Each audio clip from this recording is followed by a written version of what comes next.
দীর্ঘ বিরতির পর নিজের ফ্ল্যাটে ফিরতেই উর্মির বুক ভরে শান্তির নিঃশ্বাস টেনে নেয় বাতাস থেকে। দীর্ঘদিন বদ্ধ থাকায় ঘরের ভেতরটা গুমোট হয়েছিল। গুমোট ভাবটা কাটাতে উর্মি সবকটি জানালা হাট করে খুলে দিল। এরপর সিলিং ফ্যানটা ছেড়ে দিয়ে ফ্রেশ হতে ঢুকলো বাথরুমে। 10-15 মিনিট পর বাথরুম থেকে বেরিয়ে ফ্যান বন্ধ করে জানালাগুলো টেনে দিল সে। তারপর সারা ঘুরে রজনীগন্ধার স্নিগ্ধ সুবাসিত রুম স্প্রে ছিটিয়ে দিতেই গুমোট ভাবটা কর্পূরের মতো উবে যায়। কড়া করে 1 কাপ চা বানিয়ে উর্মি গিয়ে বসল তার স্টাডি টেবিলে। টেবিলের ওপর 3rd ইয়ার বেশ কিছু বই সাজানো। বইগুলো দিয়ে গেছে মোহনা। ওর বড় বোন উর্মির ডিপার্টমেন্টেরই 1 ইয়ার সিনিয়র। পড়াশোনায় আর বিন্দুমাত্র ফাঁকি দেওয়া চলবে না। বাবা কিংবা ভাইয়ের ওপর নিজের ভার চাপিয়ে দেওয়া অসম্ভব। আর দ্বিতীয় কোনো পুরুষকে নিজের জীবনে জড়িয়ে নেওয়ার সাহস বা ইচ্ছে কোনোটাই হয়তো তার আর এই জীবনে হবে না। নিজের কাছে যা জমানো আছে তাতে বর্তমানটা কেটে যাবে ঠিকই, কিন্তু ভবিষ্যৎ, কথায় আছে, বসে গেলে রাজার ভাণ্ডারও ফুরিয়ে যায়। সেখানে উর্মির পুঁজি তো সামান্য। ব্যবসায়িক জ্ঞান, গুণ কিংবা পুঁজি, তিনটেই কোনোটাই নেই তার মধ্যে। তাই একটি সম্মানজনক চাকরি ছাড়া ওর কোনো গতি নেই। এসব ভাবনা যখন একযোগে হানা দেয়, উর্মির মস্তিষ্ক তখন অবশ হয়ে আসে। এক প্রবল অসহায়ত্ব তাকে গ্রাস করে ফেলে। নিজেকে শান্ত করার আপ্রাণ চেষ্টা চায়। 2 হাতে চুল খামচে ধরে কিছুক্ষণ স্থায়ী হয়ে বসে রইল উর্মি। খানিক বাদে মনের ওপর নিয়ন্ত্রণ ফিরে পেয়ে সে বই খুলে সূচিপত্রে চোখ বুলায়।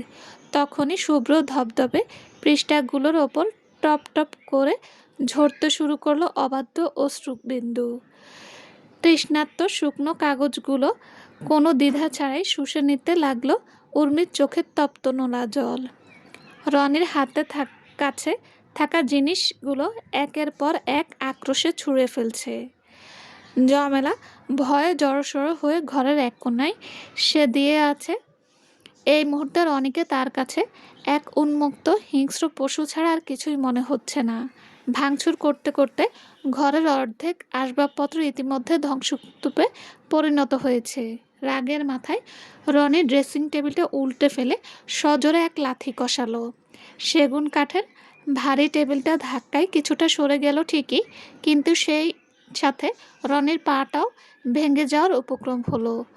যন্ত্রণায় কোঁকিয়ে ওঠে রনি পা চেপে ধরে মেঝেতে ছড়িয়ে ছিটিয়ে থাকা কাঁচ আর ভাঙা জিনিসপত্রের মাঝে ধপ করে বসে পড়ল।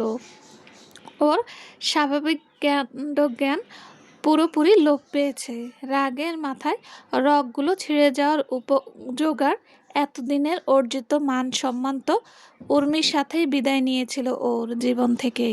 আর চাকরিটাও হারালো। শুধু কি চাকরি গেল, চাকরি হারানোর সাথে সাথেই ঘাড়ে চেপে বসলো 20 লক্ষ টাকার আকাশচুম্বী ক্ষতিপূরণ।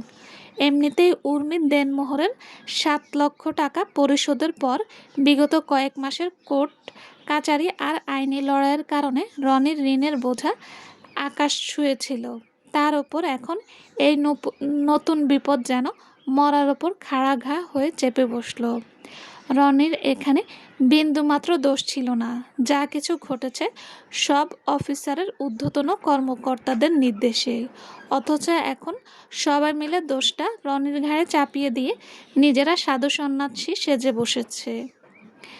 জমেলার মুখ চাপা ফুপিয়ে কান্নার শব্দে রনির সন্ধিত ফিরল। ভাঙা পা নিয়েই সে হেসড়ে হেসড়ে জমেলার দিকে এগিয়ে যায়। কোনো আগাম সতর্কবার্তা ছাড়াই হঠাৎ জমেলার চুলের মুঠি ধরে দেওয়ালের দিকে এক প্রচণ্ড ধাক্কা দিল সে। রনির মনে হচ্ছে এই কালনাগিনী জীবনে আসার পর থেকেই তার ভাগ্যে অমাবস্যা গ্রহণ লেগেছে। একের পর এক দুর্যোগের ঝড় আছড়ে পড়ছে তার জীবনে। তিলে তিলে গোছানো সংসারটা আজ ধুলোয় মিশে গেছে। সব অনর্থের মূল এই কুফা মেয়েটা। অশ্রাব্য কুরুচিপূর্ণ গালিগালাজ করতে করতেই রনি জামেলাকে আদমোড়া করে ফেলল। এলোপাথারি চড় থাপ্পড় আর লাথিতে জমেলা যখন নিস্তেজ হয়ে জ্ঞান হারালো, তখন রনি তাকে ওভাবে ফেলে রেখে খুঁড়িয়ে খুঁড়িয়ে ঘর থেকে বেরিয়ে গেল। নাক মুখ কুঁচকে চরম বিরক্তি নিয়ে বিছানায় আধশোয়া হয়ে বসে আছে স্পর্শ। তার মুখাবয়ব বেশ গম্ভীর। উমায়ের ছেলের মুখের দিকে তাকিয়ে একটি দীর্ঘশ্বাস ফেলল। ছেলেটা একদম তার প্রতিচ্ছবি। কোনো বিষয় অপছন্দ হলে সে মুখে অভিযোগ করবে না ঠিকই, কিন্তু এমন গাল ফুলিয়ে বসে থাকবে। ঘটনা হলো, গতকাল দুপুরে উমায়ের যখন স্পর্শকে নিয়ে আসতে যায় তাহমিনা ফুফুর বাসায়, স্পর্শ তখন আবদার করে বলেছিল সে বিকেলে ফিরবে, কিন্তু সময়ের অভাবে উমায়ের পক্ষে দুবার যাতায়াত করা ছিল বেশ কষ্টসাধ্য। তাই সে স্পর্শকে তখনই নিয়ে আসে নিজের সাথে। স্পর্শ বারবার আবদার করেও যখন বাবাকে রাজি করাতে ব্যর্থ হয়, তখন বাধ্য হয়েই চুপচাপ নিজের ব্যাগ গুছিয়ে তার সাথে রওনা দিয়েছিল। বাড়ি ফেরার পর থেকে স্পর্শকে যা করতে বলা হচ্ছে কোনো উচ্চবাচ্য ছাড়াই সে তা পালন করছে, কিন্তু উমারের সাথে আগ বাড়িয়ে কোনো কথা বলছে না বলাটা হয়তো ভুল হবে, কারণ কোনো কিছু জিজ্ঞেস করলে সে ঠিকই উত্তর দিচ্ছে, তবে প্রয়োজন ছাড়া উমায়ের সাথে একটি টু শব্দ করছে না সে। আর ছেলের এই মন অভিমানের উমায়ের প্রাণ ওষ্ঠাগত। উমায়ের জীবনে অর্থ সম্পদ কিংবা প্রভাব প্রতিপত্তি বিন্দুমাত্র কমতি না থাকলেও কাছের মানুষের বড্ড অভাব। পরম করুণাময় আল্লাহ তাআলা এই দুনিয়াতে কাউকে পরিপূর্ণতা দান করেন না। প্রতিটি মানুষের জীবনেই কোথাও না কোথাও অপূর্ণতা রয়ে যায়। হয়তো এই সত্য প্রমাণ দিতেই সময়ের বিবর্তনে আল্লাহ উমায়েরকে নিঃসঙ্গ পথিকে পরিণত করেন বারংবার। এসব নিয়ে উমায়ের মনে এখন আর কোনো অভিযোগ নেই, তবে তার আক্ষেপ কেবল এক জায়গায়। তার সন্তানরা কেন বাবার মতো এমন হতভাগ্য জীবন নিয়ে জন্মালো? একজন তো পৃথিবীতে আসার মিনিট দুয়েকের মধ্যেই আল্লাহর মেহমান হয়ে পরপারে পাড়ি জমিয়েছে, আর অন্যজন পিতার এই দুর্ভাগ্যের উত্তরাধিকার হিসেবে হয়তো পৃথিবীতে রয়ে গেছে আজীবন কষ্ট ভোগের জন্য। দরজা খোলার শব্দ শুনে উমায়ের নিজের দীর্ঘশ্বাস চেপে সামনে তাকালো। দাদিমা লাঠিতে ভর দিয়ে দাঁড়িয়ে আছেন। তিনি একবার উমায়ের আর একবার স্পর্শের দিকে তাকিয়ে মুহূর্তেই পরিস্থিতি আঁচ করে নিলেন। ঠোঁট টিপে মৃদু হেসে তিনি নাতির দিকে এক ভ্রু কুঁচকে চোখের ইশারায় কিছু একটা জিজ্ঞেস করলেন। যদিও দাদিমা মুখে কিছুই বলেননি, তবুও উমায়ের মনে হলো তিনি যেন উপহাস করে বলছেন, কি এখন কেমন লাগছে? সারা জীবন আমাকে জ্বালিয়ে এখন নিজের ছেলেটা সহ্য করতে কেমন মজা পাচ্ছ? উমায়ের হাতের আঙ্গুলে হালকা মাথা চুলকালো। ছেলের ওই মলিন মুখটা দেখলে এখনও ওর বুকের ভেতরটা মোচড় দিয়ে উঠছে তার। এই ছেলেটা স্বভাবতই কম কথা বলে, তবে প্রিয় মানুষদের সাথে এমন নির্জীব আচরণ করে না। গতকাল থেকে ছেলের এমন নিশ্চুপ ও নীরবতা উমায়ের সহ্য শক্তির সীমা ছাড়িয়ে যাচ্ছে। শেষমেশ মান অভিমান বিসর্জন দিয়ে উমায়ের দাদিমার দিকে করুণ চোখে তাকায়। স্পর্শকে তার অনুমতি ছাড়া তাহিয়াদের সাথে তাহমিনা ফুফুদের বাড়িতে পাঠানো নিয়ে উমায়ের দাদিমাকে কম কথা শোনায়নি। ইচ্ছে ছিল ওই রাতেই ছেলেকে ফিরিয়ে আনবে, কিন্তু স্পর্শ নিজেই সেখানে একটা রাত থাকার জন্য হাসি মুখে আবদার করে বসে। ছেলের সেই হাসি মুখের আবদার উমায়ের নিজের প্রচণ্ড রাগটুকু গিলে নিয়ে চুপ হয়ে যায়। জীবনের প্রথমবার নিজের মতের বিরুদ্ধে গিয়ে সে ছেলেকে নিজের থেকে দূরে থাকার অনুমতি দেয়। উমায়ের এমন অসহায় দৃষ্টি দেখে দাদিমা হয়তো কিছুটা মায়া হলো। তিনি হাতের লাঠিতে ভর দিয়ে ঠুকঠুক শব্দে স্পর্শের দিকে এগিয়ে গেলেন। লাঠিটা বেডের সাইড টেবিলের সাথে হেলান দিয়ে রেখে তিনি স্পর্শের পাশে বসলেন। স্পর্শ এক পলক দাদিমার দিকে তাকিয়ে একটু সরে গিয়ে ওনাকে বসার জায়গা করে দিল, তবে মুখে কোনো টু শব্দ করল না। দুহাত পেটের ওপর ভাঁজ করে সে আগের মতোই গম্ভীর হয়ে হেলান দিয়ে বসে রইল। দাদিমা অনেক কথাই বললেন। স্পর্শ সেসব মন দিয়ে শুনল এবং মাঝে মধ্যে হু হা বলেও উত্তর দিল। ছেলের এই নমনীয়তা দেখে উমায়ের তাকে টেনে নিজের কোলের মধ্যে বসালো। স্পর্শ একদম বাধ্য ছেলের মতো চুপটি করে বসে রইল। উমায়ের ছেলের নিষ্পাপ মুখটা দুহাতের আজলায় তুলে নিয়ে অজস্র চুমু খেলো। এরপর আদুরে হাতে কাতুকুতু দিতে শুরু করলো। এবার আর স্পর্শ নিজেকে আটকে রাখতে পারল না। সে খিলখিলিয়ে হেসে উঠল। হাসতে হাসতেই একসময় বাচ্চাটার চোখের কোণে জল জমে গেল। তা দেখে উমায়ের কাতুকুতু দেওয়া বন্ধ করলো। তারপর ছেলের কপালে দীর্ঘক্ষণ ঠোঁট ছুঁয়ে পরম মমতায় তাকে বুকের মাঝে শক্ত করে জড়িয়ে ধরল। স্পর্শ তার ছোট ছোট হাত দিয়ে বাবার বুকের শার্ট আঁকড়ে ধরল। গতকাল থেকে আব্বুর সাথে কথা না বলে ওর নিজেরও খুব কষ্ট হচ্ছিল। বুকের ভেতরটা কেমন জ্বালা করছিল। তবে এখন ভালো লাগছে। বুকের মধ্যে জমাট বাঁধা সেই অস্থিরতাটুকু এক নিমেষেই উবে গেছে। স্পর্শে মন এখন শান্ত। অভিমানের পাহাড় মুহূর্তেই গলে জল হয়ে গেছে। সেই প্রশান্তির রেশ নিয়েই সে বাবার বুকের সাথে আরও লেপ্টে গিয়ে চোখ বুজল। কিছুক্ষণের মধ্যেই উমাইরের হাতের ওপর সে ছেড়ে দিল তার ছোট্ট পাখির মতো শরীরটার সবটুকু ভার। উমায়ের ছেলের আধবোজা চোখের পাতায় আলতো করে একটি চুমু খেয়ে তাকে বিছানায় শুইয়ে দিল।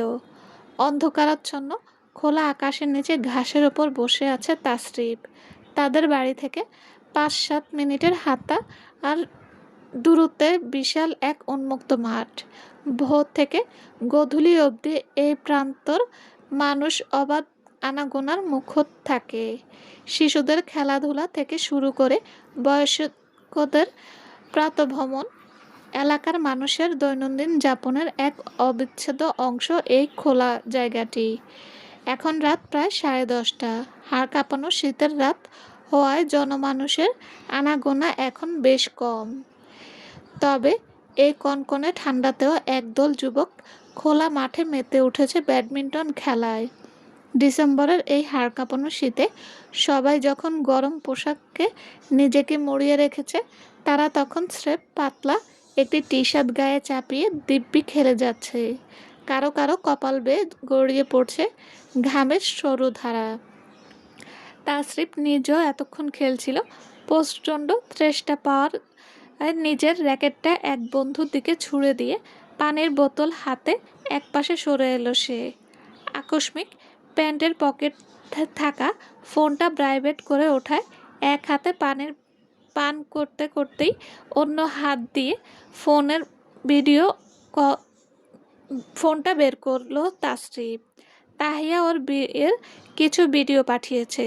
তাসরিফ ভিডিওগুলো ডাউনলোড করে গ্যালারিতে নিতেই স্ক্রল করতে করতে ওর চোখ আটকে গেল হলুদ সবুজ রঙের শাড়ি পরা এক নারীর উপর।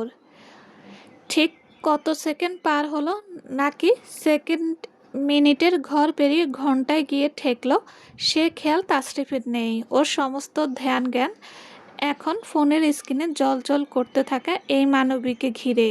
অথচ এই সবুজ রঙটাও একসময় মারাত্মক অপছন্দ করত তাসরিফ।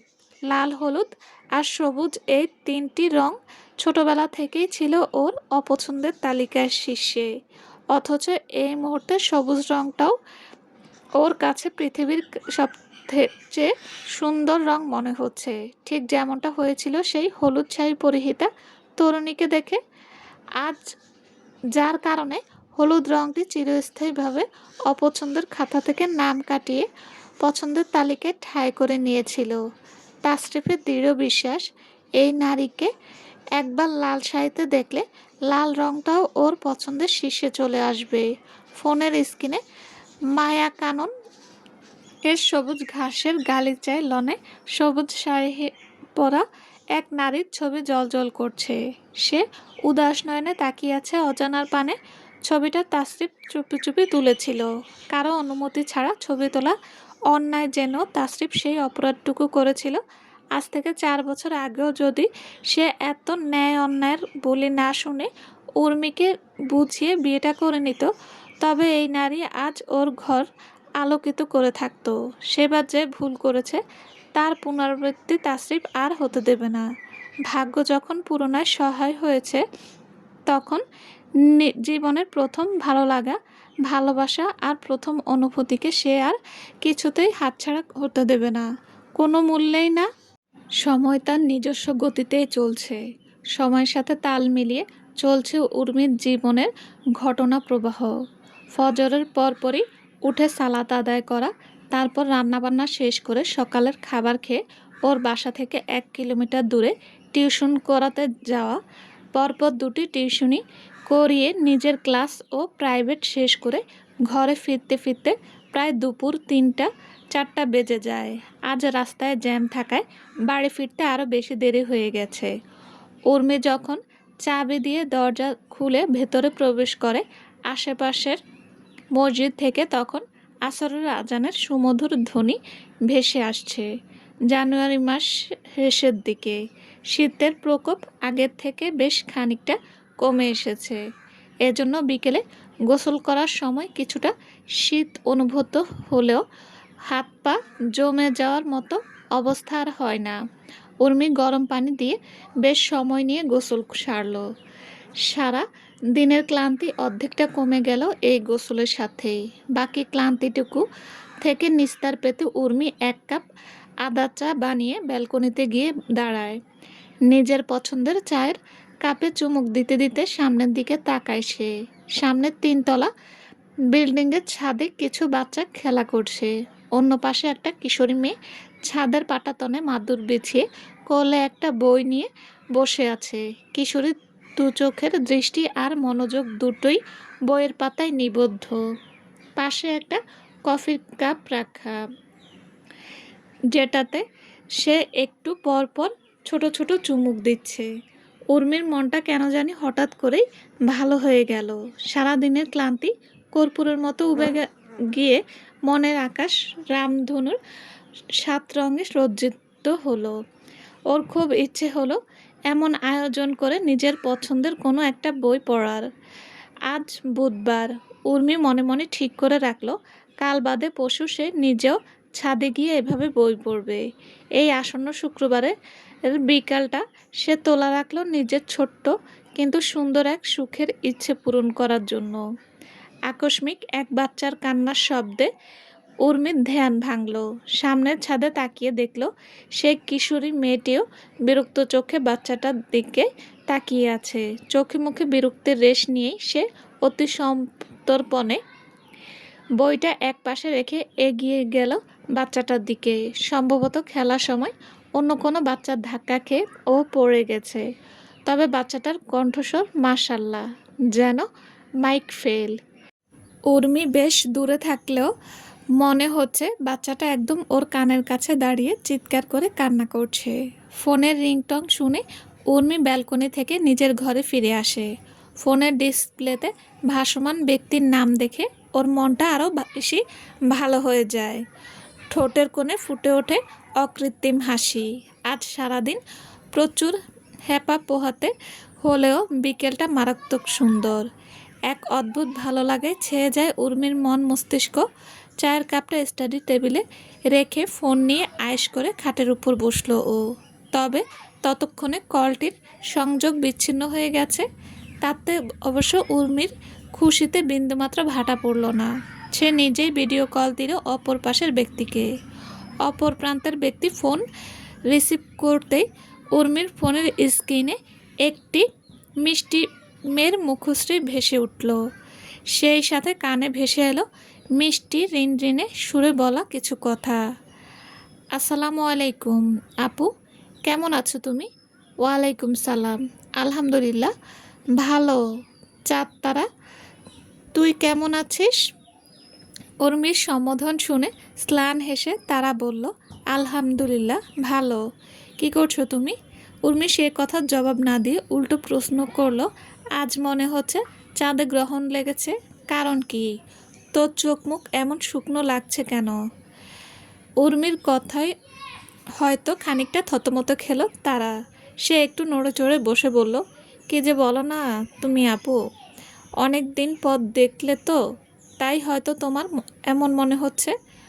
বললে না তো কী করছিলে তুমি?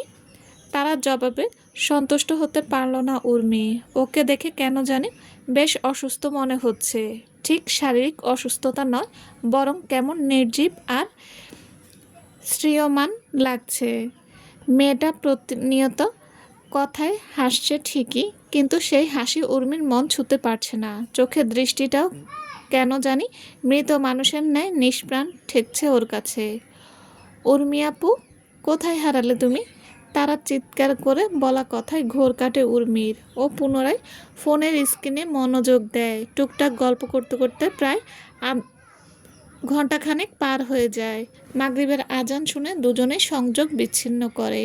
ফোন রেখে উর্মি অজু করার জন্য ওয়াশরুমে যায়।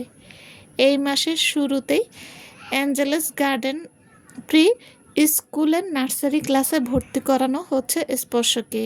আজ স্কুল থেকে হাতে চোট পেয়ে ব্যান্ডেজ নিয়ে বাড়ি ফিরেছে সে। সন্ধ্যার পর ছেলের এই অবস্থা দেখে উমায়েরের মাথা খারাপ হওয়ার জোগাড়। ব্যান্ডেজ করা ছোট্ট হাতটিতে বারবার ঠোঁট ছুঁয়ে দিচ্ছে সে। উমায়ের চোখে মুখে দুশ্চিন্তা আর উদ্বেগ স্পষ্ট। সে কিছুতেই বুঝতে পারছে না এই বাচ্চাটার ওপর থেকে বিপদের অশনি সংকেত কাটছে না কেন। এই ছেলেটাকে কিছু হয়ে গেলে উমায়ের পক্ষে বেঁচে থাকা অসম্ভব। জীবনে বহু প্রিয়জন হারিয়েছে, আজ এই অবস্থানে এসেছে সে। এখন আর জীবনে যে গুটি কয়েক মানুষ অবশিষ্ট আছে, তাদের কারো বিন্দুমাত্র ক্ষতির আভাস পেলে উমায়েরের প্রাণ পাখি আর ধরে থাকে না। কয়েক মাস আগেই সেই দুর্ঘটনার পর থেকে বাচ্চাটা অস্বাভাবিকভাবে শান্ত হয়ে গেছে। চোখের সামনে নিজের জন্মদাত্রী মাকে মরতে দেখা, সারাদিন বোন বোন বলে চিৎকার করে অবশেষে ছোট্ট পুতুলের মতো বোনকে পেয়েও হারানো, বাবাসহ নিজের দীর্ঘ অসুস্থতা, সব মিলিয়ে শারীরিক ও মানসিক উভয় দিক থেকেই মারাত্মকভাবে ক্ষতিগ্রস্ত হয়েছে বাচ্চাটা।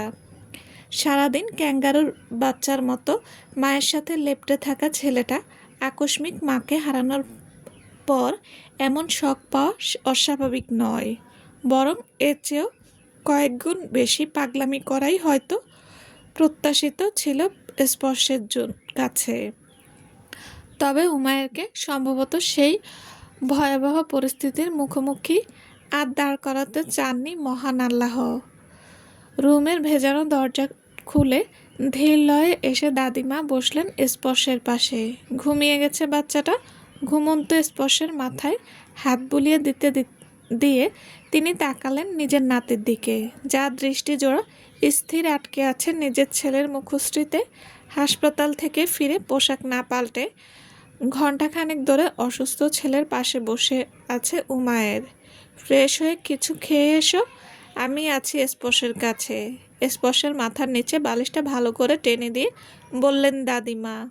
উমায়ের তার কথা নাকচ করতে চাইলে তিনি শক্ত গলায় বললেন, এখন এভাবে বসে থেকে লাভ কি হবে? বাইরে থেকে এসেছো তুমি, তাও আবার হাসপাতাল থেকে। ফ্রেশ না হয়ে পোশাক না বদলে এভাবে অসুস্থ বাচ্চাটার পাশে বসে আছো দেখে অবাক হচ্ছি আমি। স্পর্শের সাথে সাথে তুমিও কি বাচ্চা হয়ে গেলে উমায়ের? এ যাত্রা দাদিমার কথা শুনে উঠে দাঁড়ালো উমায়ের। দাদিমা বেশ ক্ষেপে আছেন বোঝা যাচ্ছে। তিনি অতিরিক্ত রেগে থাকলে বা বিরক্ত হলে উমায়েরকে নাম ধরে সম্বোধন করেন, অন্যথায় দাদুভাই বলে ডাকেন। হাসপাতাল থেকে ফেরার পর সাধারণত ফ্রেশ না হয়ে স্পর্শের সংস্পর্শে আসে না উমায়ের। এটা ঠিকও নয়, কিন্তু আজ ছেলেকে এমন আহত অবস্থায় দেখে ওর মস্তিষ্ক ঠিক ভুলের সংজ্ঞা হারিয়েছিল। ছেলের মুখ পানে আরও একবার চেয়ে কাবার থেকে একটা ট্রাউজার আর টি শার্ট নিয়ে ওয়াশরুমে ঢুকলো উমায়ের। ঢাকার এক গিঞ্জি এলাকার ছোট্ট এক কক্ষের একটি ফ্ল্যাট ভাড়া নিয়েছে রনি। গত মাস খানেক ধরে জামিলা আর রনি এই ফ্ল্যাটে থাকছে। চাকরিটা চলে যাওয়ার পর ওরা দুজন এক প্রকার পালিয়েই বেড়াচ্ছে। রনির স্থাবর অস্থাবর সব সম্পত্তি বিক্রি করলো। বড়জোর লাখ 15 টাকা হবে তবুও ৫ লাখ টাকা দেনা থেকে যাচ্ছে। আর সব কিছু বিক্রি করে দিলে এরপর সে করবেই বা কী? বর্তমান সময়ে একটি সম্মত চাকরি পাওয়া কি চারটিখানি কথা? এই মুহূর্তে উর্মির কথা বারংবার মনে পড়ছে রনির। আজ উর্মির সাথে থাকলে তাকে অন্তত টাকা চিন্তায় এভাবে তিলে তিলে মরতে হতো না। রনির এই বিপদ থেকে উদ্ধার করার জন্য উর্মি নিজেই ঠিক কোনো না কোনো ব্যবস্থা করে ফেলতো। কিন্তু এখন কি আর তা সম্ভব? আজ উর্মি তো দূরে থাক, ওর কোনো বন্ধু বান্ধব কিংবা আত্মীয় স্বজনও পাশে নেই। মা তো সেই কবেই ছেড়ে চলে গেছেন। এত বড় পৃথিবীতে ১ কোটি মানুষের ভিড়ে রনি এর নিজেকে বড্ড একা মনে হচ্ছে। কবরস্থানে শুয়ে থাকে মৃত ব্যক্তি যেমন একা আর নিঃস্ব, বর্তমানে রনির অবস্থাও যার ব্যতিক্রম নয়। আজ কেউ নেই ওর পাশে।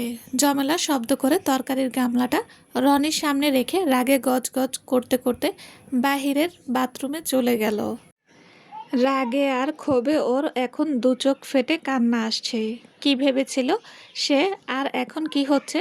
এখানে আসার পর থেকে শুধু শাক পাতা খেতে খেতে জিহ্বায় চড় পড়ে গেছে। একদিন মাত্র রনি মাছ কিনেছে, তাও আবার চুনো মাছ, যা দু চোখে দেখতে পারে না জমিলা।